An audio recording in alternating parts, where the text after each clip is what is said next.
Hello and welcome to another Lord of the Rings Rise to War video. This is an update 10 days in now to our Season 6 campaign. I'm in the Fellowship Toby, and us, X-Hub and SDCC are against the other kingdom. We are in red currently, and in the other kingdom there is Home, Power and Drum. And it's been pretty even so far according to the power rankings, but if we're being really honest, Home in particular have pushed us a lot, and we've been on the defensive for a couple of days now. We've been fighting since about day 5, which didn't help the Awaken Power event, which is thankfully now finished. As you can see, people have been fighting over this crossing here, and then also over the river glitch here, which is a little bit of a weird one, the river glitch. As you can see, there is a lot of armies preparing here, so we're presuming there'll be a push soon. So this bit of river actually touches, you can get across the other side. We have lost the scout tower, which is a little bit further up a couple of times, and this is the other front where SDCC and Power are fighting. And as you can see, to be fair to Power, they have pushed SDCC all the way back to here, and I'm pretty concerned there's a lot of armies there and not a lot of armies here, but anyway, that's something for later on. So that's where we're at. 2 kingdoms are formed. There are some other fellowships knocking around the server, not too many that are sort of causing any problems. It's all been quite well behaved so far, but from a production point of view, that's Toby, X-Hub, SDCC, Home, Drum, and then you get into a game's a pretty big fellowship. We haven't seen much of them yet in the server. Echo as well, we haven't seen much of yet. And there's Power. There's a lot of other fellowships just sort of all the way down to here. Personal production was sat in about 21st, as you can see there. I haven't really tried to win the Awaken Power event since we've been at war. I've now dropped all my effigies and I'm trying to get some tiles so I can get some resources in. Ring level wise, we're still doing pretty good because I was in the top 5 or 6 on a production point of view for quite a long time. Where else was there? Contribution rankings, everyone loves those. See who's actually doing the job in the fellowship, as it were. We're currently sat in 8th. And good old Nix, and that's where we are at the moment. So there's quite a few of my lot in there. We've spent most of our time so far, me personally, fighting at this crossing. We were backed up all the way up here the other day, so we've sort of fought back to the crossing. We do keep losing the crossing and then trying to win it back, but we've done okay the last few days. We seem to be holding our own. I'm hoping now that Awaken Power is done that people will actually start turning up for some PvP, because it's been a bit of a struggle. I think the burden has definitely so far on the server been down to probably 60 or 70 players to actually fight, so hopefully more people will turn up now. From a leveling point of view, the highest level I've seen on the server so far is level 47. We've currently got a level 46. Leveling has gone back a bit because we've been fighting. This is the current build I'm using with Gandalf. There are quite a lot of Witch Kings and Galadriels floating around actually, so trying to counter that focus and burn damage. I don't really like using the grey now, partly because there's a lot of anti-heals, and realistically I feel Gandalf's best use is through Convener. So I prefer to get some more points in Wizard to make sure that defense is really dropped. So that's how Gandalf's at the moment. I have given the Blazing Tongue. I could probably get away without him having that, but I just think it's quite cool. This cloak will be broken down for Faramir's unique at some stage in the season. I just haven't got around to it yet. Isildur's up to level 44. He's currently wearing the Focus Protection chest, mainly because everything I seem to run into is a Galadriel lately, or something that is causing me focus damage. I feel like we've done quite well to level this many comms up to a decent sort of level. I am running the King of all the Dunedain tree, which I don't normally do. I will normally run Consequence of Greed and Enfeeble, but I'm testing out a melee build of him at the moment, which has got Dunedain and Rangers in, with one ranged unit at the moment, because I don't have Heralds or anything like that, and I need a Elf unit to trigger the Last Alliance. I've been frantically trying to mock Dane in the background, and since he's been on the front line, I'll be honest, it has changed a lot for me in PvP, because he has started to take out some quite decent commanders along the way, but I'll hopefully show you some battle reports shortly. As they go up through the levels, I'll be putting one more point in Ironfoot, and then the rest will go into Vengeance.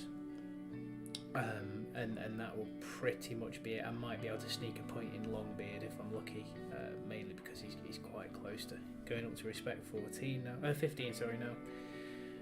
Dwalin is the only one really at the moment that's mocking in the background. I am trying to get him up to level 50 to let him focus a little bit more. I'd quite like to get this axe up a little bit as well with Cleave. I haven't got that far yet. If I had any hammers left, I'd quite like to break this down and make another hammer out of it. Probably for the Blazing Tongue and replace Gandalf's weapon, but that's where we're at for now. King of Men's sort of been our sweeper. He's level 32. He's come in for a bit of siege now, every now and again as well, but that's where he's sat. We still haven't started fighting here yet. It's clearly very close, so I'll keep an eye on that just in case we get any PvP in while we're doing the update. As for chest-wise, I've had a really weird Turbulence chest. Bear in mind I've gone for the good side, and in the 10 Mavens that I've opened in the Turbulence chest, I've actually got 3 evil invites for commanders, so I'm not really too sure how that works, but that's where we're at with that. Item-wise, I'm pretty sure I showed you all this last time. Nothing's really changed in the itemization that I've got. Like I say, I have got quite a few of these for Theo, but I need to upgrade Theoden at some stage and start leveling him. But yeah, that's where the server's currently at the moment. Tips are obviously up to granting XP now. I tend not to use the refresh anymore since they revamped the tavern, because I just don't feel you get the gear refreshes anymore. I don't know how anyone else feels about that, but I don't feel you get the gear refreshes anymore, so I tend not to really bother with it. We're definitely going to be fighting shortly. Just to go through a couple of small bits then, so this was earlier on. I just threw Dane at this just to see. I'm not running an optimal setup with Dane at the moment. I would like it to be all dwarves. I just haven't got the barracks for it, but as you can see there, he's beat a very good Gandalf the White with some focus protection as well. Melee Might Cutlass, Sustained Pipe of course, and a Hysteria mass. So I thought that was a good win for Dane, and then the follow-up was a Witch King, which it never goes well for Dane with a Witch King, just because I don't wear the burn chest, which is probably a bit stupid of me, but I like my glittery gold dwarf gear, and I think it offers more as long as I'm not getting burnt. But yeah, the War Drummers mixed with the Alchemist has pretty much just completely rinsed me there. And it's not a bad Witch King, it's not great, but I wouldn't expect Dane to do well there. The problem with glass cannons is once they've been hit once, that does tend to be the end for them. This was me killing some siege a while ago. I wasn't really paying attention. So that was quite costly actually. I do tend to siege with elves and the Hith lane, just because then I don't have to run another troop queue for siege. So you do less siege, but you know, it works out okay. This was also a few battles from earlier on, so this is the crossing, I think, from memory. Yeah, this is just me taking the crossing out. There'll be some PvP involved in here somewhere. Let's see if we go down. That's Dane failing on the crossing on the last army. So again, he killed a Gandalf. An okay spec Gandalf, but I did have dwarves, as you can see earlier on. He also went through a Dwalin with his unique. Bit of a weird build on that Dwalin for me. I'd probably prefer more points than that, but no, actually no, in fairness, for that respect level, it's probably about right. So he went through that, and then he went through the crossing armies basically until he failed on the last one. I didn't think that was a bad effort from him, all things considered, but that's the problem with glass cannons. As soon as they start dying, they do go down quite quickly. This was also another battle earlier on. where he beat a pretty well spec'd Dwalin. Low level though, so I would expect him to win. Dwalin is one of the commanders that Dane really struggles with, but on this occasion the level difference made it quite easy. And then he also beat a pretty good King Aragon, although I do feel this is a waste, partly because there's no elves in the army, but the Oathbreakers made it so it was a bit tough for Dane there actually. But he come through it relatively unscathed. As always with Dane, commander damage is pretty high in comparison to troop damage. So he did well there. That was those two. That was me trying to hit a werewolf lair. Spoiler, don't try that, you get absolutely whacked. That was Isildur just finishing off a small piece of Gandalf. And this was a good report actually as well. I'll probably go into this one a little bit more. So it's a pretty well geared Theoden from earlier on with Might of Soldiers. Pretty much the meta Theoden build. He's got melee might, which you'd expect on the Cutlass, Shroud for a bit of evasion if it triggers, and he's got Resolve, Madness Immunity, which is your pretty standard Theo. That was quite a nice build. Economy wise, I would say I've absolutely hammered him there. And I'm just about to go through why I like Dane so much, more than anything else, because in these kind of battles I think this is where he comes into his own. So on the overview, that's 231k damage. I'm just going to go into rounds 3 and 4 because that's where he really comes into his own. So with using the Dwarven Grit build, I actually skill all in first, and by skilling all in first you get an instant of Dwarven Grit on all in. So this is round 3. Let's go down and see what damage he's done. So I got lucky with the lethal weapon proc. So I got 49.9% extra damage from lethal weapon. I am looking forward to getting one more Hammer of Moria, so that goes up to be completed. So Whirlwind hits for more or less 25k, nearly kills the Outriders, and it hits for another 16k on the Cataphracts, which is a decent chunk on a Cataphract, so that's sort of a 40k hit there, 41k. His normal attack didn't do a great deal. And then round 4, here it is, all in. So all in again triggers 49.9% of lethal weapon. What I will say about lethal weapon, and I know people say they prefer cleave to lethal weapon, I do think it does proc more than 25%. So this hit probably would have been 70k-ish, I would think, if it wasn't for the fact that he just kills all the knights. Yes, you lose an instance of Ironfoot afterwards where you don't do a great deal. But it kind of is what it is because you get that extra bit of all in on there. This is where King Under the Mountain starts really coming into its own. So Shield Bearers by round 4 have got 82 defense and Guardians 123 defense. It does keep stacking, so it's impressive. And that's why he's able to beat people like a Theoden or anything else really that isn't. I find Dwalin he really struggles with, and a Witch King he really struggles with. Sometimes a Grimmer if you're running Whirlwind. If I was knowing I was facing a Grimmer, I would probably drop Whirlwind and put more points in here and Vengeance, so you don't hit the Commander Madness on the round for Grimmer. I'm trying to see if there's anything else on here that was of note today. So half a Gandalf, and then 3/4 of a Witch King. Isildur didn't do great against that Witch King actually, but then I wouldn't expect Dunedain and Rangers to do overly well, particularly with a protection chest rather than a fire chest. That's probably my own fault really there. This was Dane again earlier on, trying to clear out the crossing. Like I say, we've been sort of trying to keep the crossing free today. Kills off quite a decent Gandalf for white. Not a full hit though. And then nearly kills I would guess, full Gandalf, I would think.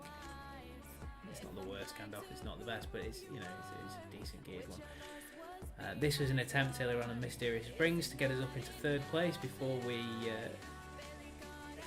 got out of the Awakened Power event. That was earlier on, quite a nice clean up on a good Gandalf the White again. Then he fails against the Dwalin, but he has a good go at it, but he fails against the Dwalin. I have struggled so far because I'm only using tier 2 troops really more than anything else. these Galadriels on this server are sickeningly good with the Lady of the Light from the file of Galadriel. Also the damage dealt there, so we have been struggling with a couple of these. Perfect tack manoeuvres, Mithril Coat. Mind Split, Noldor Sword, so that was perfect. Gandalf does not deal well with that. As you see, Isildur does okay against them, mainly because of the focus protection, and I would expect Dane to beat it, but I haven't been able to hit it yet with Dane, so again, struggling against Galadriels. I think while I'm on the stream, yep, here we go. So we are trying to attack here. So I will throw a couple of attacks in,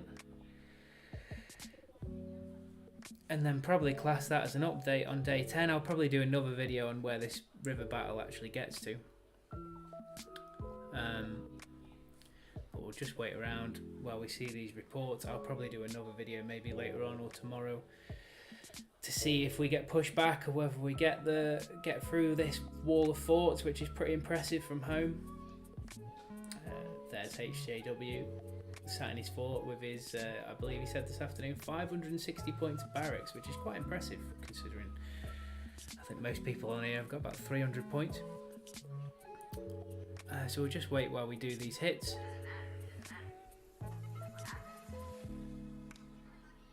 Hopefully we won't hit a Witch King. Isildur looks like he's hit Gandalf, so I would expect him to do okay, unless it was a one with Alchemists. Yeah, I mean it's okay there from Isildur. I'd probably expect better, but it's an all melee Gandalf, so yeah, the Dunedain aren't really doing what I'd like them to do there. Also no heal, so our soldier damage is good, but our damage received, we've been hit there pretty hard, so it's a good Gandalf. Dane finally failed, but he'll have hit something first, so we'll just pull. The problem with Dane is he tends to go until he dies, which I believe is a similar trait to a Witch King. So let's see what he actually hit. Okay, so we finished off a Gandalf, which has T4 units. Congratulations. A nice Gandalf too. Then he went through an Aragorn, which again is quite a nice Aragorn. And then failed v the Isildur. I'd have been interested to see that fight actually. I think if he was full, that would have been an interesting fight. But that's where we're starting for now, so I'm just going to leave the video there. I may just check through a couple of the fellowship reports to see how we've been doing. So let's go down to here, say and start there. That was the other half of that Gandalf that I hit. There's me finishing it off. Quite glad I didn't hit that with the War Drummers. That's a nice hit versus Isildur. But then this is a whale dwelling. That's a good hit. Dwelling then gets taken out by probably a decent looking, yeah, Gil-galad. Nice effort there on the Gil actually from Gandalf. Must be a fairly decent Gandalf, yeah. The dwelling off. Similar levels, so I can only guess that probably the double evasion actually is won through there. Gear's pretty similar, so I'd say the double evasion's probably won that fight. Oh, Barlins is so annoying with Retaliate. If you've got a full melee build against this kind of build on a Barlin, it's so hard to get through them. Sauron though did an okay job there. This is a Gandalf the White finishing it off. King of the Dead. We've seen a few of those on this server. Quite nice ones as well. There's one that's really nice with a fully refined obsidian dagger. And yeah, it's just crushing everything. Gel's actually done alright there, all things considered, I would say. these King of the Deads. We definitely need to find an answer for those. Thankfully, Elrond finds an answer. It's a really nice Elrond, actually. And then Grimmer. First time we've seen a Grimmer this time. Nice build on Grimmer too. Gandalf the White finishes off the Frodo bomb. And then draws. So it's a nice Gandalf the White.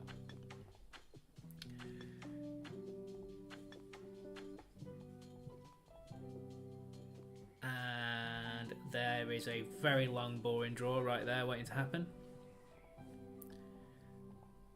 And this is the last one that I've got for now.